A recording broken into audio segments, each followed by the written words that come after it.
ye abusia samre we a ye oha ide mamu nyina kwaba okwan so nkoso papa na ne tie ne se na watwi mu eye osagefo ose ade ye na adwambadu ane nyam katachi e de odobo odom e de nanimonyam ekọ nkranza one ninua nkranza mahene nana kwamba fopim e wo bono nkranza asem ne yekan mra na odi ni dwumade bi na nkranza tena kondwa. I'm talking about the Nkranza Traditional Council to be precise. Etimi hu se ade bia ni ho a ubaye ne wabunu mani ma osagefo ose ade ye nyam katachie soro abuburo bunu mamu Yesu amfa nanimonyam amameta akira sa ade no ebeyeye na enam santi Nkranza Traditional Council led by Nkranza mahene bono Nkranza na kwamba fopim one napamfo ema yewura osagefo osiare ye adwambatu otoso mienu ane ema an invitation na osagefo so de ose eye oyo na oni bibi ne atia ne se mna osagefo duru wo Nkranza amonten so no odi pani na behwade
mepa chao ni a wo hwa no eye emra eye bono hene ane abonofo ba hene kese osagefo na nadwambadu firidua otoso mienu na onye ohene bi akeke na mom ne etie ne se ohena ote abonofo ba farsikadwa kese ne so ane nyam katachi asane ye kan soro abuburo na wo de mai video na kirewo anya me ne me kan video na mu ena edi ade ne ho adanse wohwe nipa dom osagefo odi bekopie ewo Nkranza so osagefo nka dwumade we bia nka dwumade we nka eto nsum na obi bia kura nim se bono Nkranza mahene na kwamba fopim adanwoma oye dwumade kese bi sei na wanwu se mra osagefo kopie ho no na sede ahye Nkranza mahene nimfunu mumma na nimonyam abananim na Nkranza mahene aye kese na osagefo edi animonyam ababono Nkranza na ohene bi a oye ofeso hene maire mfiri se ne nsan ohene ahuni wo se oye hene ohene ahuni wo se oye panyini kopem se ne nkoma a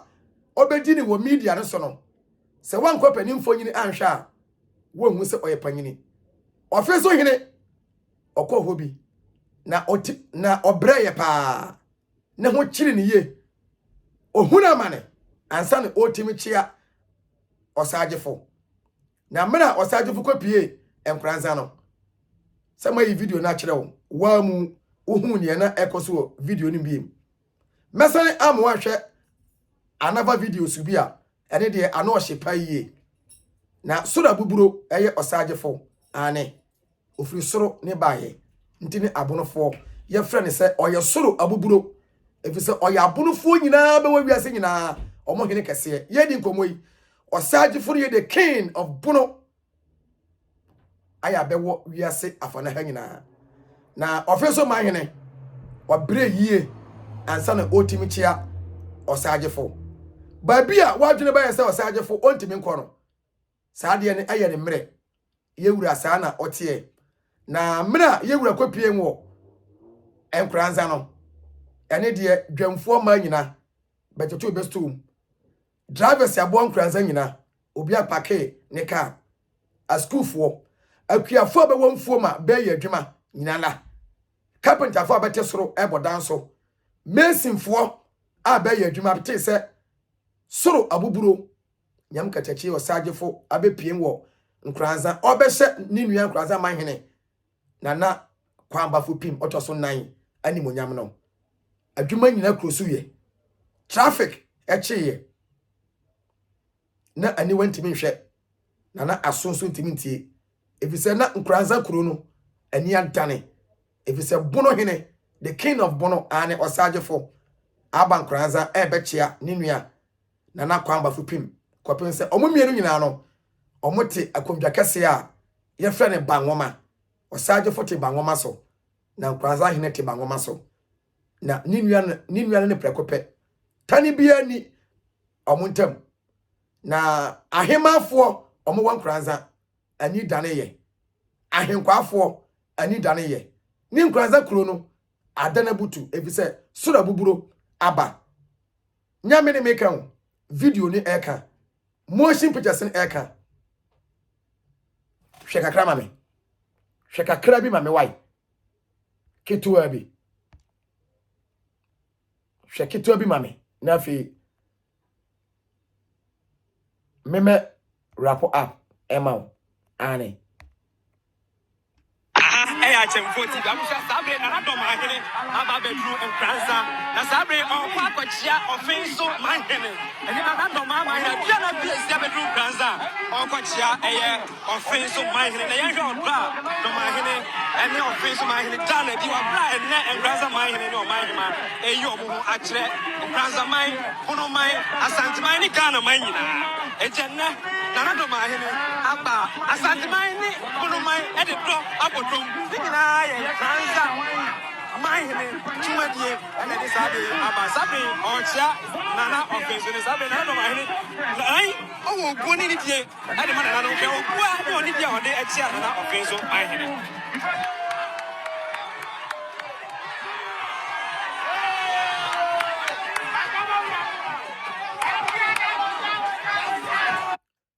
buro manema on Ghana for madwin yadwuma wedi empanifo che say control fiba ye monikoto na se jabehia ne nye asebiaba no hwe ahemafo a omugu ho dede ni fans ahoro abodini appellations because sura buburo efiri soro asifam nkranzafo ahumburo hene kese aya ode ani monyam abra nkranza na ade no na efe yenkwohwe video foforo bi nso a etimi twagu ho na afi meme wrap up na nsem bebre wo ma yebedi hu nkomo franchina ekwo no yebedi nsanim bebre enkomo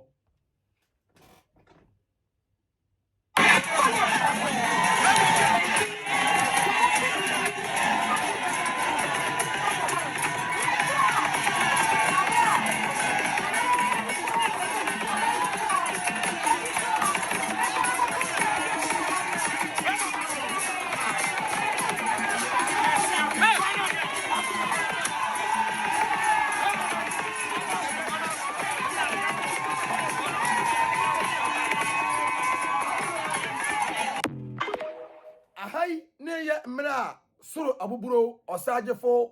osiade ye na dwambadu ane otoso mienu emra ode nanimonyam ekotai nkranza mahinachi ode hwe ahemafo no ane you could see the vibe, the feeling, you could see the euphoria on the ground. The euphoria was perfect and 100% here. Obibia ntimi nje ho wachenje. If it's sura buburo, the king of bono abe pm ewon kranza na ode nanimonyam ebe time kranza mahinachi na doma abonofo edi nachi eba nkranza kurom no na ano ehye pa wo da hwe ahemafo a omosom nkranza akondwa no. Look at the way omuwura osagefo no. You could see the vibe and you could see the euphoria. Bunu IGP mamema kakra.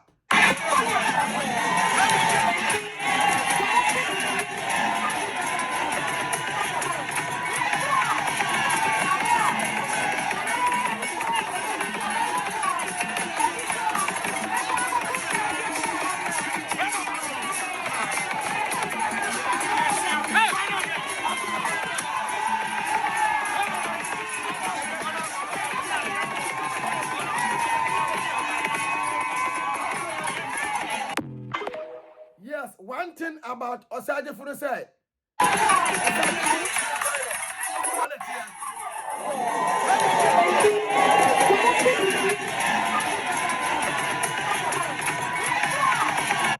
Wodia share ahemafo aya be wan Kranza traditional council. The way na anigye aba ye maame ahemafo nsa omo anim. Ahemafo mfunu nyina ye masede na anigye ahye omo akomam. Na Osagefo kwowie ne dwuma de nyina wie ye no. Nsemfufuro bi apiapia kira eba. Bunu IGP mede bebre mo. Ba bibia wo be share video we bia no. Share video na emane nko achichiri. Na amanfo bi ni ma omotenchan. Na omonim ne ekoso wo buruma ni ye ne yete bono yensase so. Na omonim ne ekoso ni tambia no betoto abo papa kreso no. Me nua buru ni oni Ghana ni a wadwene ye adwuma. Woni wonu ya buru IGP ane India ni ade ya hye yi. Share video no na fa wonsa bo like buttons ne so. Na follow India Man TV on Facebook. Subscribe yen ewa YouTube. Na follow yen ewa TikTok. Wei ni ye ade kese fefe bia na watwi mu etimi PM ewa bono enkranza. Mena soro abuburo ane soro abuburo nyam katachi Osagefo bentwerebo ane agopramaso nyame kase tibre kase no yes dutama osin kwanchana ose abrefo the king of Bunu Kingdom in Ghana yedi nkomodie Osagefo ono na oya bono hene efise abonofo na mu adi nasi ade so se oya bono hene ne mena okoduru enkranza no Bunu IGP mayi bi di akire wo ma twa hu mfonyini ni bi ade aiden ade akire wo me be wie kura no ma me fa we sei entwa to ma wo.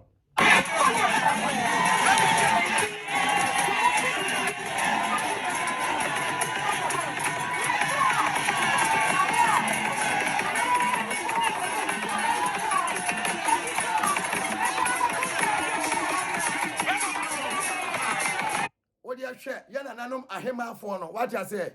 what you hwe ahemafo no ane wahu ahode che say omo nanso dai se Osagefo ane asase wura burumai wura kuro wura ane sura buburo burumamu Yesu burumamu Jesus Christ ebetima bepiem ewon kranza enam nsem bia nkrofo bi ekekanti na nsemfufuro bi apiem wachiri tweme na me fanshe adakam me prepare me ho ababunu IGP media no eba betudwa na afi ne etoso bi no IGP media aidan atwamoso muno nyankopon basa yi adom otensroman so ntam odi jaframa bo na abofo kronkron obofo Gabriel oni make obofo panyini wu soriye emremi onyankopon oni mu nyina ntra dada